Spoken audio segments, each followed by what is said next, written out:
these pictures are somewhat typical for MSF. You see international staff working directly with patients in our projects.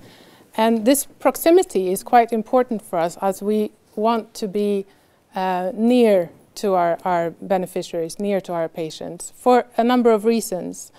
One is that as we do want to also take in the information, the situation that the beneficiaries, the patients are in, this is what we want to forward to the rest of the world in so-called témoignage, witnessing. That's one of our mandates that we have taken upon ourselves to always directly transfer the information about the situation that our patients are in, what it looks like for them, what if they have access to healthcare or not. Usually they have not, since we are there, or that's why we are there. So that proximity is very important. It's we will come back to this. It's not that we don't, I mean, we have international field workers, and then we have staff that we recruit nationally, locally. Those are the ones, they outnumber the international field workers largely, and they really do the big job. And then, but the component or the combination of both international field workers and national staff is the best, gives the best outcome. Knowledge-wise, it's also sometimes difficult if you're living in a country where there's no infrastructure, where healthcare system is down, of course, but also education system is down, and you don't have access to education. It's difficult sometimes for us to recruit the kind of staff on a level that we need for the projects, because we also don't want to drain the already weak system that might be there in healthcare systems. So then we have to take in the international staff to fill the gaps of knowledge that is not there in the country. So those are two reasons, and also sometimes it's also to keep neutrality within the project, that really every patient is treated the same, and that we, when it comes to recruitment also, that we have an overall neutral approach in all that. So, so as many of you might know, MSF, Médecins Sans Frontières, was founded in 1971 after in Paris, after some French doctors came back from having worked in Nigeria in the Biafra crisis, having witnessed quite some brutal violations on the population, specifically in Biafra province, that wanted to claim independence. And when they came back to Europe, they realized that the world was not aware of the brutality of the situation in Nigeria, and they wanted to come out and speak about it. As they were working with the French Red Cross, and the Red Cross at that time had a policy where they were not allowed to speak out, as the Red Cross is working in collaboration, in agreement with the regime. They could not speak out about it. So they saw the need of an organization that was not bound to different regimes, or that was completely independent and could do humanitarian medical work, but also be witnessing about what they saw. So that's why MSF was created. And to provide medical care for all people, no matter the political affiliation, the religion, the ethnical, or anything, all that is of course completely irrelevant. So the two mandates that I spoke about in the beginning are the medical and humanitarian mandate, to save lives and alleviate suffering, and also to witness in order to create change, actually. And on the base then, guided by the medical ethics, to be neutral and impartial, and also independent. And the way we can be independent is to have fundings not from regimes then, not from any governmental organs, but from private donors. So that's why we have all our budgets are based on fundings that we get from people like you and me.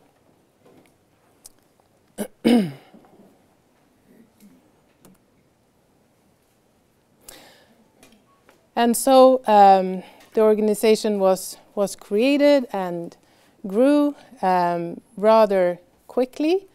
And today it looks like this. We have 5 operational offices which are managing the projects in the field.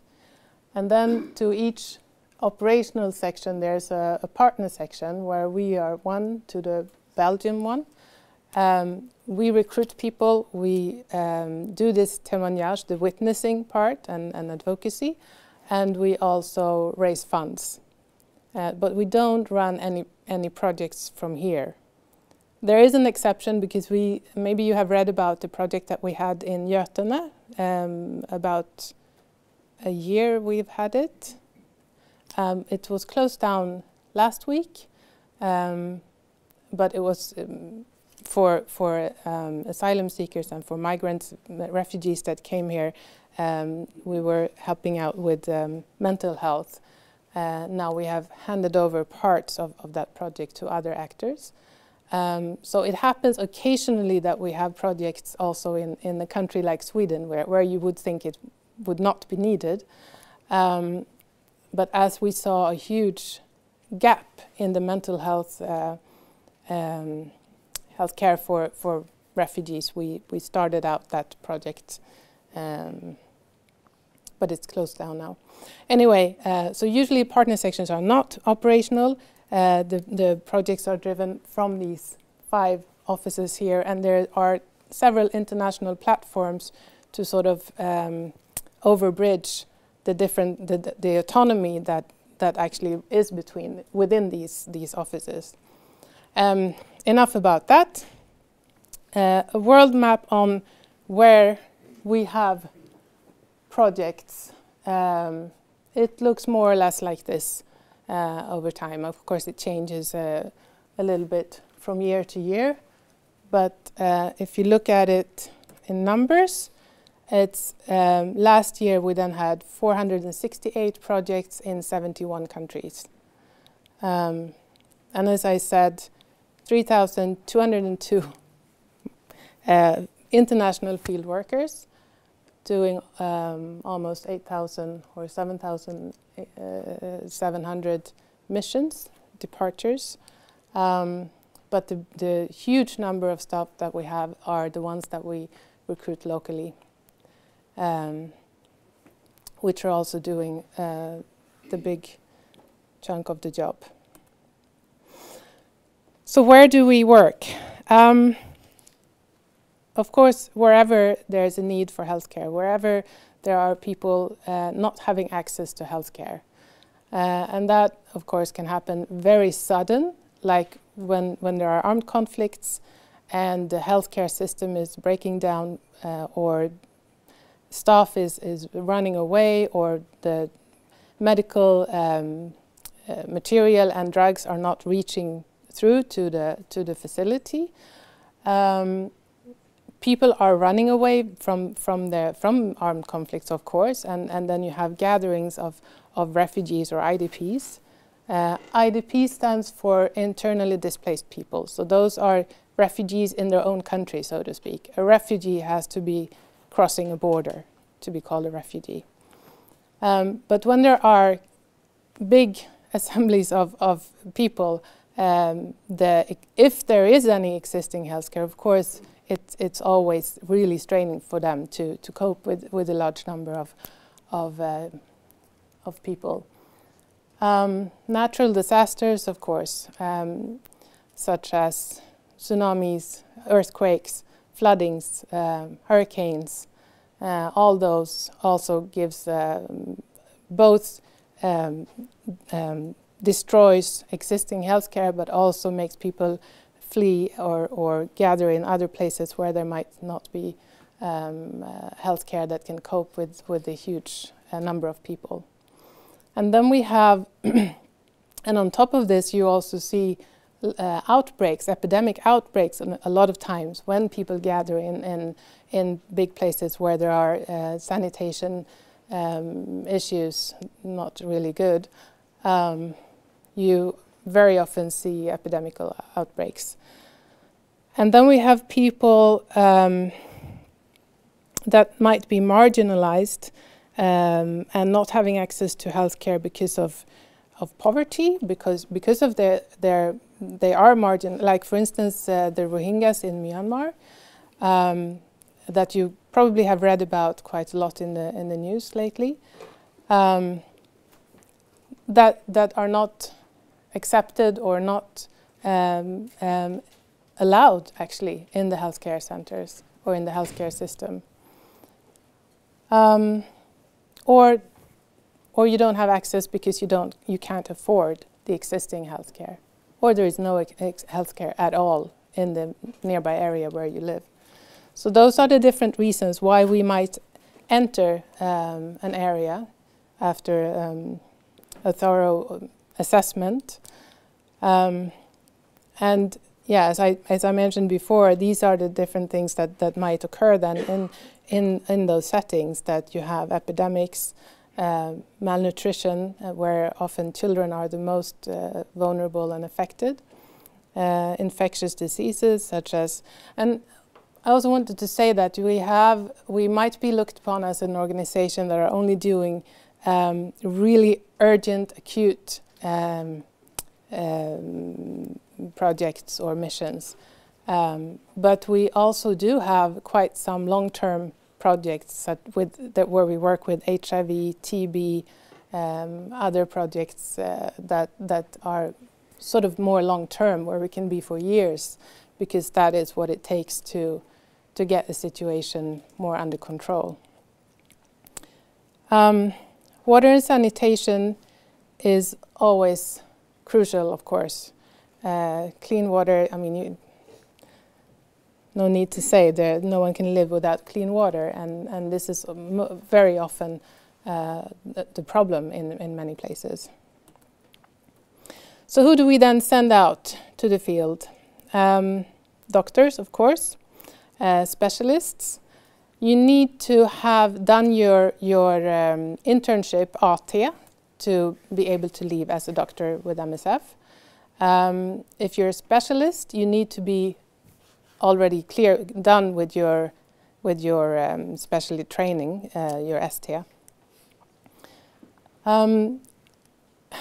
Nurses and midwives, you need to have at least 2 years of experience, and then as a nurse you need to have it within certain specialties, or you need to have quite a lot of management experience, or you need to have be fluent in French. So only 2 years of experience speaking English and having worked in an orthopedic ward is not really where, because when you go to the field you are asked to do quite a lot of management and leadership and organizing, and be sort of having much more the overall responsibility than what you ever do in a Swedish ward, where if you're working in the Swedish healthcare. So that goes for all medical staff, that you are have a lot of responsibility when it comes to that, to make sure that you have staff in the wards, the schedule is working, that you have that everyone knows the protocol, the routines, that hygiene is all the hygiene protocols are implemented and understood. So this is really important, that even if I said in the beginning that we have that we're working with proximity, and yes, you are there to be nearby and in the project, but you're also doing quite a lot of management. So this, really remember this. Psychologists, the same as for doctors, need to have done their, I always forget what it's called, PTP, yes, thanks. More or less the same as the AT, right? And yeah, if one of you has, as you were a nutritionist, we can speak about it afterwards. And if you have specific questions regarding specific profiles, please address me afterwards. Now, let's say we have a hospital in Sweden run only by these professionals. It wouldn't be very efficient. So we really depend on our logisticians and Watson experts and finance controllers, HR staff, and others. They're really important. And of course, as a financial controller, you need to know finance. You need to have that education and experience in doing finance controlling. And the same with HR administration and the other things. As a logistician, there's not really that kind of profession or education here in Sweden. So what you need to know or what you have to do is more or less everything that's not medical. So it's quite a lot. There's a lot of responsibility lying on the logistician. In big projects, we have different logisticians doing different parts. But still, you need to be very handy and come up with good solutions on all kinds of problems. And everything from computers and phones and cars needs to work to that we have buildings to have for the hospital or for the clinic that we are running. So all that is on the logistician. Of course, when you go the first time, it's not you who's going to set it up. If you go on a first mission, you come to an already functioning place with everything, more or less everything there already, and then you need to maintain it. And you do have support. We will come to that. So this is what it looks like, the setup of the different people in a mission. On top there is a head of mission who is has the responsibility for all the projects in that country, usually placed in the capital together with the coordination team, so medical, HR, financial and logistical coordinators. Now this is a simplified structure. Normally there are lots of other staff also under each person here, and the projects are, these are very small projects.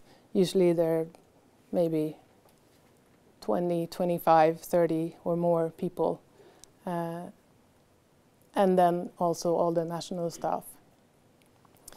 So if you are here as a supply log, you have your log team leader that you have support from, and there's also the logistical coordinator in the capital that you have support from. These are always very experienced, of course, and this one as well. So that's how it looks.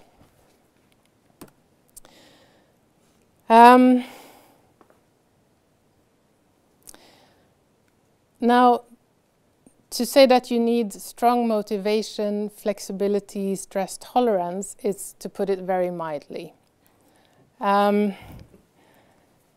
Think of it this way. If you want to leave for the field with MSF, you need to, first of all, you need to have experience and knowledge and skills that I was mentioning before. Then you need to apply for us. You need to fill in the form. You need to send it. You need to wait for response. We might ask you then to come, if you fill all the criteria, we might ask you to come to the assessment center, which is our recruitment tool. Most people think we are grilling them rather hard on that, which I think we are, which is good, because we don't want to send out someone who we don't think will make it. in the field. We want to be rather sure that we send out people that will cope with all the difficulties there. Then you will have your answer, and let's say now that you are passing through the assessment center, that you are recruited. Then you need to wait for the first education, the preparation course that you have to take, which is 1 week and then an additional few days or week for depending on profession. Then you need to wait for your mission. That's the hardest part, because you're so eager and you really want to go. And why doesn't I get a mission? So finally you get a mission, and maybe things changes a bit before you actually are on the plane. And even when you get to the project, things might have changed a bit also. You're going to be the outreach nurse. No, you're going to be the clinic nurse. No, you're going to be this. Because sometimes communication doesn't always go through as it should. And then you end up in the project where you are in a country that you have probably never been to before. People speak a language that you are not familiar with. You are there with 5, 10, 20 others within the team. You have never met them before. You have to agree on a lot of things. You are working together and you're living together. So it's really 24/7. And you have to agree on this. You are having a lot of working responsibility that you haven't had before, probably. Most of all, you are with people that a lot of times has nothing, lives in a situation which is mostly pretty horrible. And this you have to face every day. Poverty, people being sick, not having access to healthcare unless we were there. You will probably see patients die. You might see children die. And you're going to know that if this happened at home, we might have been able to save this person, this child. But here, it might not be possible. People come in late with their children, and then it's really difficult. You're going to work together with staff that might see things differently than you, for better or for worse. But it's going to puzzle you every day. How do I manage this situation in the best way? All this, and then when you finally find your way in this project, after 6 months or 9 months or a year, then you go home. Then you have to leave all that. And you have friends there now. So you can imagine that you need motivation and flexibility, stress tolerance. We're also putting you in sometimes very insecure places. And you're going to be completely mad about corruption and other injustices in the world, because it's so obvious when you're there. So yes, you need motivation. And of course also, if you know already, if you have an understanding about the world and specifically low-income countries and the geopolitical context, it's easier for you also to understand more about the specific knowledge and situation that you will encounter when you are actually in the project and when you talk to people. So that's also important. So I was talking about this with 2 years of relevance of work experience. Fluency in English, of course. French, Arabic, Portuguese, not so, but sometimes we send also to Portuguese-speaking countries. But French, I mean, French cannot be mentioned enough. If you have taken 1 semester of French in high school, please go back to it and study it again if you want to go to the field. And as I said, also people management is really, really good to have that experience, or take some courses or, you know, anything. And also the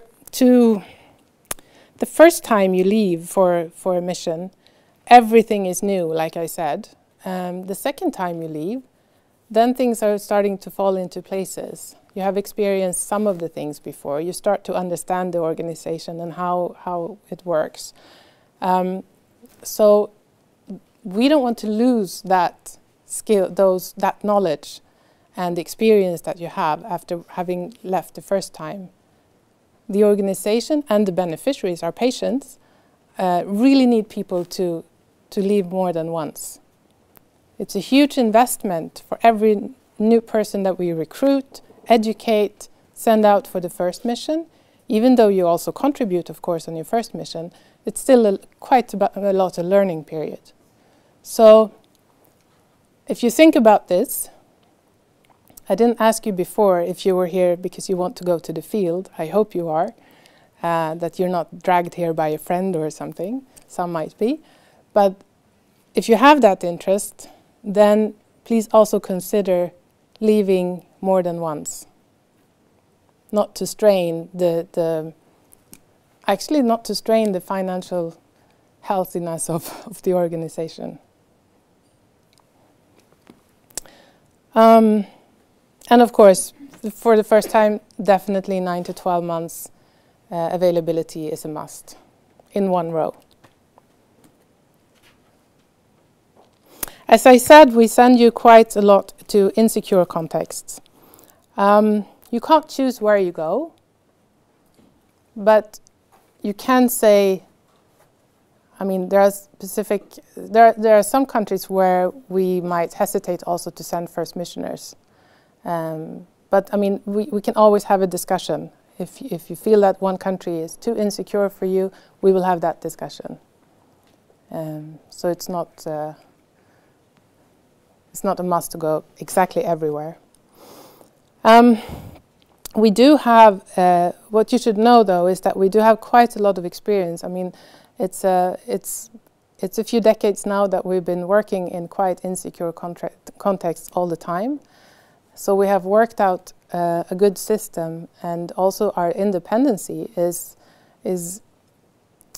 making it I don't want to say easy in security contexts, but it's somehow a shield for us sometimes, that we are maybe not targeted just because we're not using armed guards, for instance. We're not working together with UN or other organizations that might have another image or impact. So we have, you might say, our own way of working in secure contexts, but it has proven also to be a good way. And if something happens, we have quite a well-developed structure to handle that, with crisis management teams in different places that will work together on the spot with whatever has happened, and with also here in Sweden we have a crisis team that will be gathered together to deal with families. If things goes like that, then we have a well-developed system for that as well.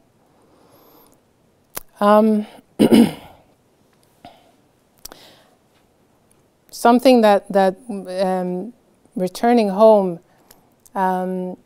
when you've been, something to think about before going also to the field is that you will come across a different culture, a lot of things will be different when you go to the field, but they might seem even more different when you come back to your home country. The culture shock that you usually talk about is most often bigger when you come back, and then you have to readjust to where you came from. A lot of people find that more difficult.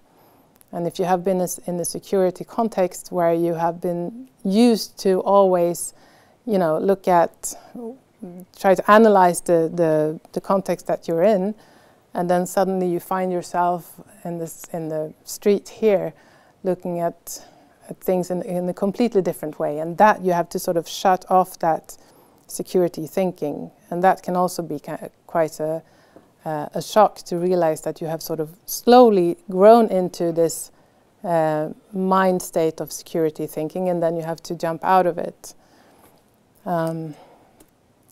So these are more or less the things that I mentioned. Yeah, some of them. Recruitment, I told you about that. Trainings. For nurses, midwives and doctors needs also to do a course in international health, which I'm actually not sure of now what the plan is with that course. As I'm on leave of absence right now, I can't really update you on the whereabouts of that course and when it's going to be the next time. So you will have to, if you're interested, you will have to contact. I will give you the email addresses to contact afterwards. We are also providing for a health checkup for you with all the vaccinations. And you will, of course, when you are matched to that project, you will have briefings. You do have a salary, and you're also covered with insurances. The salary now is 13,000 before taxes, I think. And you have 1 week of holiday every 3rd month. And sometimes, depending on the context and the isolation and the security, you might also have long weekends in between there to be out of the project and rest. When you come back to Sweden, you have debriefings, which means avlastningssamtal with the recruiter here, and you also meet a psychologist. This is compulsory. We also do have returnee workshops where we gather people that recently came back and for different discussions in different different aspects. And there is a Swedish Läkare Utan Gränser is a association-based organization. So there are associations in each of all the countries that I showed you before. So here is an association where you can also be engaged and come to discussion evenings and general assemblies, and where you can always also make your voice heard and have opinions on things and strive for change in whatever aspect you think is needed. So that's also there when you come back. Here are the emails and names for those that are working now as